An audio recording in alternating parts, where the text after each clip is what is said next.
जय श्री कृष्ण मित्रों, आप सभी का बहुत बहुत स्वागत है आपके अपने ही चैनल एस्ट्रो गुरुजी में। मित्रों, यदि आपने अभी तक हमारे चैनल को सब्सक्राइब यदि नहीं किया हो तो अभी सब्सक्राइब कर लें और बेल आइकन को अवश्य दबाएं, जिससे हमारे अगले आने वाले नए वीडियो की नोटिफिकेशन सबसे पहले आपके पास पहुंचे।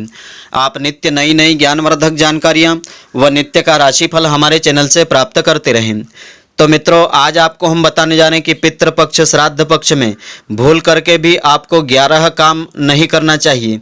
यह काम ऐसे हैं जिनको करने से पितृ देवताओं की कृपा नहीं मिलती है, उनका आशीर्वाद नहीं मिलता है, क्योंकि पितृ देवताओं के आशीर्वाद से ही घर में सुख समृद्धि का स्थायी वास रहता है।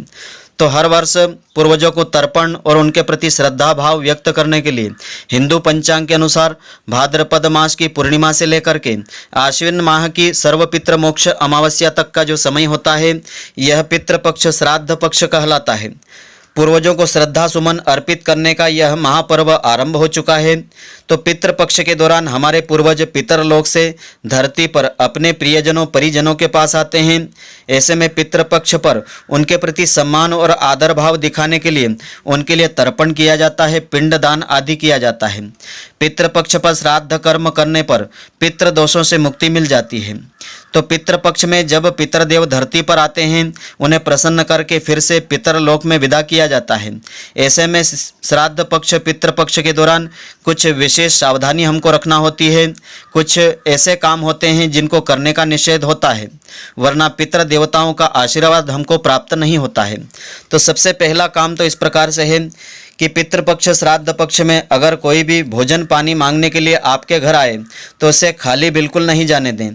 तो मान्यता ऐसी है कि पितृ देवता जो है किसी भी रूप में आपके परिजनों के बीच में आ जाते हैं और उनसे अन्न पानी की चाहत रखते हैं। तो ऐसे में उनको खाली हाथ भेजना आपके लिए ठीक नहीं रहता है।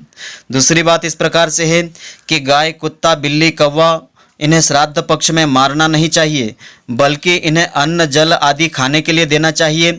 इससे पितृ देवताओं की विशेष कृपा हमको मिलती है, पितृ देवताओं का आशीर्वाद मिलता है। अगली बात इस प्रकार से है कि मांसाहारी भोजन जैसे मांस, मछली, अंडा के सेवन से आपको परहेज करना चाहिए। शराब और नशीली चीज़ों आदि से दूरी आपको बनाए रखना चाहिए और परिवार में आपसी कलह से आपको बचना चाहिए। ब्रह्मचर्य का विशेष रूप से आपको पालन करना चाहिए। इन दिनों में स्त्री पुरुष संबंध से आपको बचना चाहिए। इसके अलावा नाखून, बाल, दाढ़ी, मूछ नहीं बनवाना चाहिए, क्योंकि श्राद्ध पक्ष पितरों को याद करने का विशेष समय होता है। यह एक तरह से शोक व्यक्त करने का समय भी होता है। तो पितृ देवताओं के निमित्त खास नियमों का यदि आप पालन करते हैं तो पितृ देवताओं की विशेष कृपा मिलती है। पितृपक्ष के दौरान जो भी भोजन बनाएं उसमें से एक हिस्सा पितरों के नाम से निकाल करके गाय या कुत्ते को आपको अवश्य नित्य खिलाना चाहिए। इससे भी पितृ देवताओं की विशेष कृपा मिलती है। भौतिक सुख साधन जैसे कि सोना, आभूषण, नए वस्त्र, वाहन इन दिनों खरीदना ठीक नहीं माना जाता है, क्योंकि यह शोक का समय होता है। पितृपक्ष के दौरान किसी भी परिस्थिति में झूठ आपको नहीं बोलना चाहिए, किसी से कटु वचन नहीं बोलना चाहिए और किसी को किसी भी प्रकार से दुख नहीं पहुंचाना चाहिए। पितृपक्ष के दौरान इस बात का विशेष ध्यान रखें कि घर का कोई भी कोना अंधेरे में ना रहे, हर कोने में प्रकाश रहे।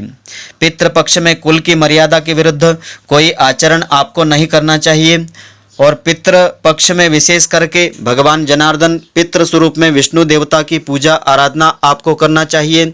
नित्य विष्णु सहस्त्र नाम का पाठ करना चाहिए। श्रीमद् भगवद गीता का पाठ पढ़ना चाहिए अथवा किसी से श्रवण करना चाहिए। इससे पितृ देवताओं की विशेष कृपा मिलती है।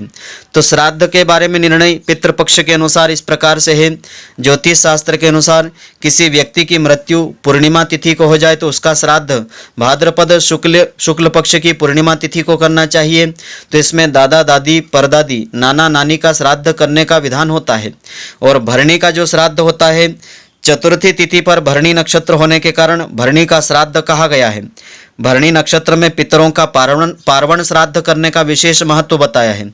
और नवमी तिथि को सौभाग्यवती स्त्रियों का श्राद्ध करना श्रेष्ठ होता है। और सन्यासियों का श्राद्ध पार्वण पद्धति से द्वादशी तिथि में किया जाता है। भले ही इनकी मृत्यु तिथि कोई भी क्यों ना हो, द्वादशी तिथि के दिन सन्यासियों का श्राद्ध करना श्रेष्ठ होता है। और मघा नक्षत्र का श्राद्ध होता है। मघा नक्षत्र होने के कारण मघा का श्राद्ध होता है। जिनकी जन्म कुंडली में पितृ दोष के कारण घर परिवार में और पति पत्नी में आपस में हमेशा क्लेश रहता हो, घर में अशांति रहती हो, तो मघा नक्षत्र में श्राद्ध करना चाहिए। इससे घर में सुख शांति बनी रहती है। और जिनकी अकाल मृत्यु हो गई हो, वाहन दुर्घटना, सांप आदि के काटने से या जहर आदि के खाने से अकाल मृत्यु के कारण जिसकी मृत्यु हो गई हो, उसका श्राद्ध चतुर्दशी तिथि को करना श्रेष्ठ होता है।